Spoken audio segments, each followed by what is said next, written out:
అండి వినాయక చవితి రానే వచ్చేస్తుంది. మరి ఈ వినాయక చవితి రోజున తక్కువ టైంలో ఈ పాల తాలికలు చాలా సింపుల్గా ఎలా చేసుకోవాలో చెప్తాను. చాలా బాగుంటాయండి. మనకి వినాయకుడికి ఇవి ఎంతో ప్రీతికరమైనవి. ఎంత ప్రీతికరమైన ఈ టేస్ట్ చూస్తే నిజంగా చాలా రుచిగా ఉన్నాయి. అందుకే వినాయకుడికి అంత నచ్చుతుందేమో అనేసి మనకి అనిపిస్తుంది. ఈ పాల తాలికలు ఎలా తయారు చేయాలో చెప్తాను. వీడియో అయితే స్కిప్ చేయకుండా చూడండి, మీకే సింపుల్గా అర్థమవుతుంది. ఫస్ట్ దీనికైతే ఒక బౌల్ పెట్టి మన స్టవ్ మీద నేను ఈ కప్ కొలతతో అన్నీ చెప్తాను. ఈ కప్తో నేను 1/2 కప్ వరకు బెల్లం పౌడర్ వేసుకున్నానండి. కావలిస్తే బెల్లం వేసుకోవచ్చు. అదేవిధంగా కొంచెం షుగర్ వేస్తున్నాను.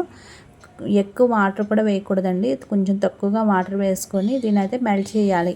ఏమాత్రం పాకాలు అవసరం లేదండి. కరిగిన వెంటనే దించేయకుండా ఒక 2 నిమిషాలు అలా మరిగిస్తే కొంచెం పలచనగా ఉండకుండా కొంచెం లైట్గా చిక్కబడుతుంది. అప్పటి వరకు మనమైతే దీన్ని నురగ వచ్చేంత వరకు బాగా మిక్స్ చేయాలి. చూసారు కదా, ఇలా బాగా కరిగిన తర్వాత దీన్ని అయితే తీసేసి మనము చల్లారబెట్టేసుకోవాలి. వేడివేడిగా ఉన్నప్పుడు అయితే దీన్ని ప్రాసెస్ అయితే స్టార్ట్ చేయకూడదు, అందుకు దీన్ని పక్క తీసేసుకుందాం. తర్వాత నెక్స్ట్ ఒక గిన్నెలోకి ఏ బౌల్తో అయితే మనము బెల్లం తీసుకున్నామో అదే బౌల్తో ఇలాగ వాటరు, కొంచెం సాల్ట్, కొంచెం బెల్లం పౌడర్ వేస్తున్నానండి. బెల్లం పౌడర్ ఎందుకంటే తాలిక కూడా రుచిగా ఉండాలంటే ఈ మాత్రము బెల్లం వేసుకున్నా సరిపోతుంది, లేకపోతే కొంచెం పంచదార అయినా వేసుకోండి. తర్వాత ఇది బాగా మరిగించాలి వాటర్.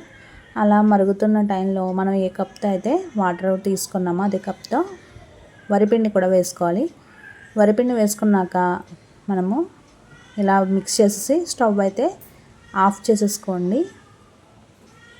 స్టవ్ ఆఫ్ చేసేసుకొని ఇప్పుడు దీన్ని అయితే మనము బాగా మిక్స్ చేయాలి.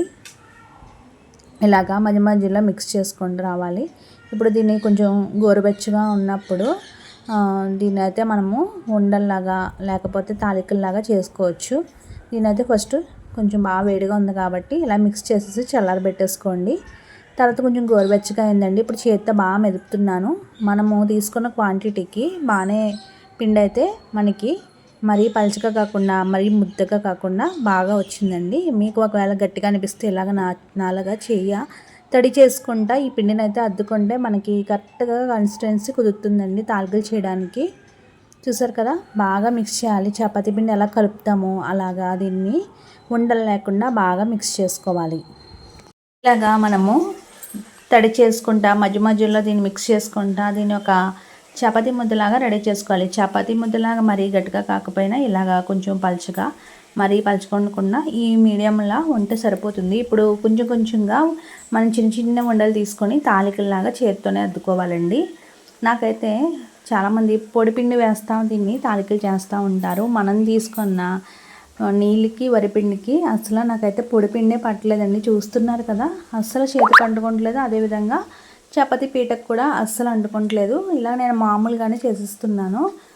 ఏమైనా అంటుకుంది చేతి అంటే కనుక కొంచెం లైట్గానే నేను చేతికి వాటర్ అప్లై చేసుకుని దీన్ని అయితే తాలికల్లా రెడీ చేసుకున్నాను. మీరే చూస్తున్నారు కదా ఎంత నున్నగా వస్తున్నాయో, ఏమాత్రం బ్రేక్స్ రాకుండా.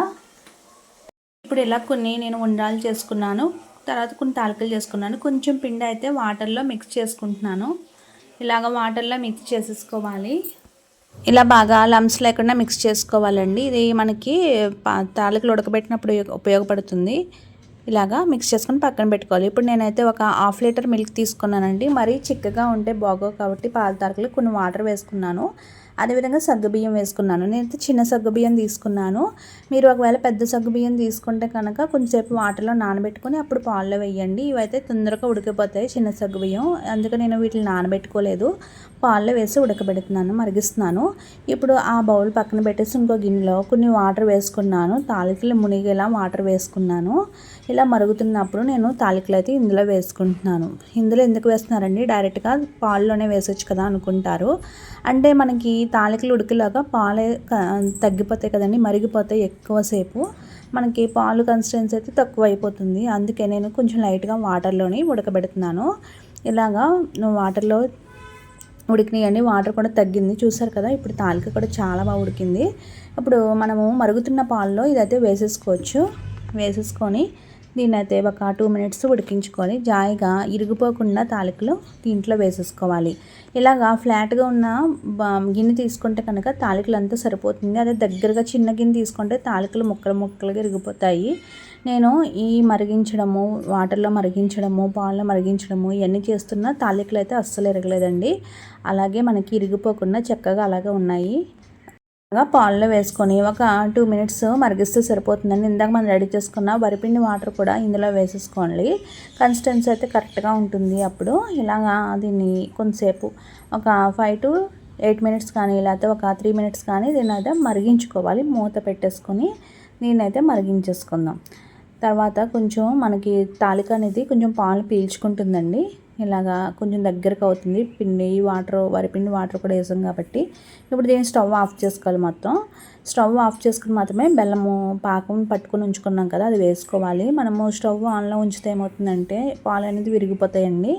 కాబట్టి ఇలాగ మనము స్టవ్ ఆఫ్ చేసుకొని బెల్లం పాకం వేసుకోవాలి. బెల్లం పాకం వేసిన తర్వాత మనకి కలర్ కూడా లైట్గా చేంజ్ అవుతూ వస్తుంది. తాలికలు మనకి చాలా బాగా టేస్టీగా ఉంటాయి. ఒకవేళ పాకం కనుక మీకు గట్టిగా అయిపోతే కనుక ఒకసారి స్టవ్ మీద పెట్టి అప్పుడు లైట్గా గోరువెచ్చగా అయ్యాక మాత్రమే పాల్లో వేసుకోండి, సరిపోతుంది.